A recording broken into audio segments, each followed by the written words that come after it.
Next నిన్న దీని గురించి ఒక పెద్ద మీటింగ్ జరిగింది.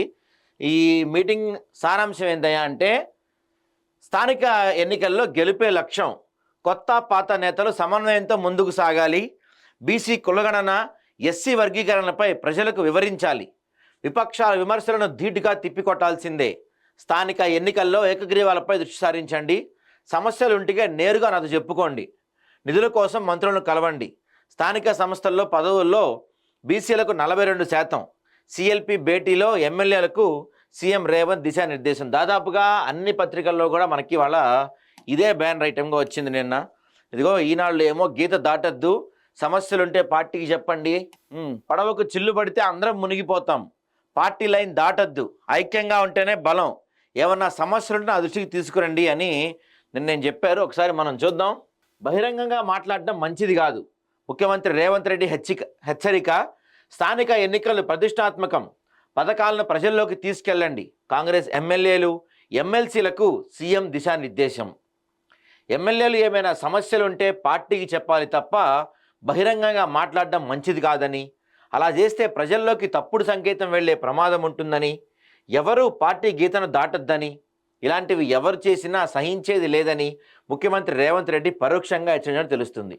స్థానిక సంస్థల ఎన్నికలు ఎప్పుడు జరిగినా కాంగ్రెస్ తప్పనిసరిగా విజయం సాధించాలని, ఇందుకు ప్రభుత్వం చేపట్టిన సంక్షేమ పథకాలను ప్రజల్లోకి తీసుకెళ్లాలని ఆయన దిశానిర్దేశం చేశారు.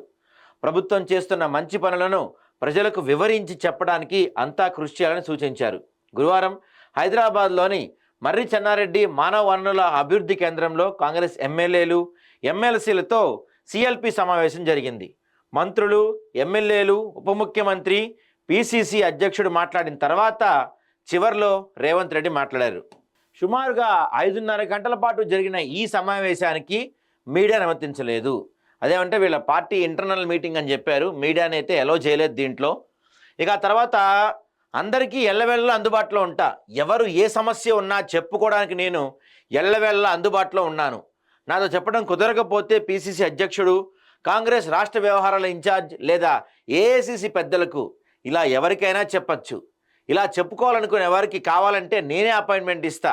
పార్టీ సమావేశంలో అన్ని విషయాలు మాట్లాడవచ్చు, అంతే తప్ప బహిరంగంగా మాట్లాడటం, రహస్యంగా గ్రూపులుగా సమావేశం కావటం సరైన విధానం కాదు.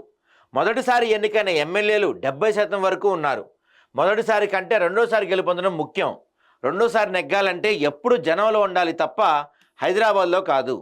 స్థానిక సంస్థల ఎన్నికలను ప్రతిష్టాత్మకంగా తీసుకొని పనిచేయండి.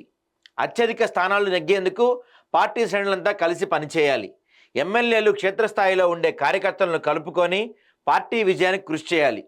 దశాబ్దాలుగా పెండింగ్లో ఉన్న ఎస్సీ వర్గీకరణ, కులగణనను విజయవంతంగా పూర్తి చేయడం లాంటి అంశాలతో పాటు కాంగ్రెస్ ప్రభుత్వం చేపట్టిన రైతు సంక్షేమ పథకాలను విస్తృతంగా ప్రజల్లోకి తీసుకెళ్లాలి అని నిన్న ఆయన చెప్తున్నారు. అయితే ఇందులో కొన్ని ప్రధాన అంశాలు ఉన్నాయి. ఏంటంటే చాలామంది ఎమ్మెల్యేలు, పేర్లొద్దులే కానీ కొత్తగా ఎన్నికైన కావచ్చు, పాత వాళ్ళు కావచ్చు, చాలామంది ఎమ్మెల్యేలు హైదరాబాద్లో నివాసం ఉంటున్నారు. 90% ఆఫ్ కాంగ్రెస్ పార్టీ ఎమ్మెల్యేస్ హైదరాబాద్లో సొంత ఇళ్ళు ఉన్నాయి, హైదరాబాద్లో విల్లాలు ఉన్నాయి. వీళ్ళందరూ కూడా ఎప్పుడన్నా ఒకసారి నియోజకవర్గం విజిట్ చేస్తున్నారు కానీ దాదాపుగా హైదరాబాద్లోనే ఉంటున్నారు. ఇది చాలా మాట్లాడాల్సిన విషయం ఇది. ఎందుకంటే వాళ్ళని గెలిపించిన ప్రజలను వదిలేసి హైదరాబాద్లో ఉండటం ఫస్ట్ పెద్ద మైనస్. ఎందుకంటే వాళ్ళకి ప్రజలతో సంబంధం ఉండదు, క్యాడర్తో సంబంధం ఉండదు, ఏం జరుగుతుందో ఏం చేస్తున్నారు ఏమి సంబంధం ఉండదు.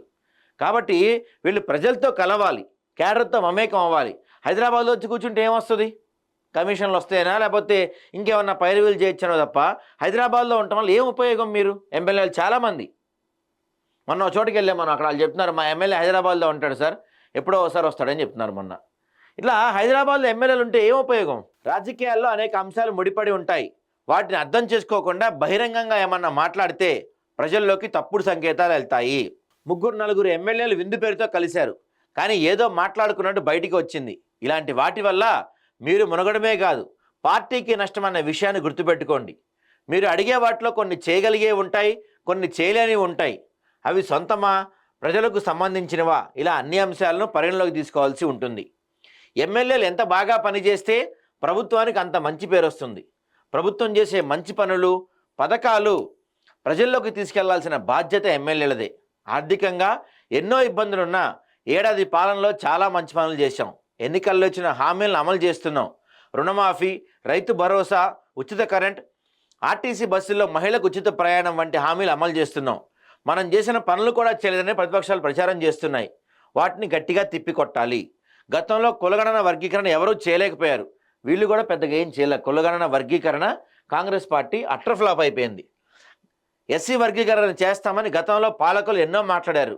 బడుగు బలహీన వర్గాల జనాభా ఎంతో చెప్పాలని, తమకు న్యాయం చేయాలని బీసీలు, వర్గీకరణ చేయాలని ఎస్సీలు దశాబ్దాలుగా పోరాడుతున్నా దేశంలో ఎవరూ చేయలేకపోయారు.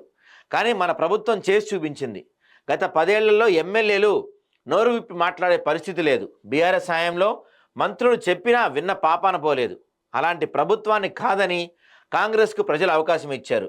ఇప్పుడు స్వేచ్ఛగా పనిచేసే అవకాశంతో ప్రజల వద్దకు పాలన తెచ్చాం. ప్రభుత్వాన్ని కాపాడుకునే బాధ్యతను అందరూ తీసుకొని ఆలోచించి వ్యవహరించాలి. పార్టీ నేతలే కాకుండా సామాన్య ప్రజలు సైతం నిత్యం నేను కలుస్తుంటా. నాకు ఎవరైనా ఏమన్నా చెప్పే అవకాశం ఉందని సీఎం చెప్పారు.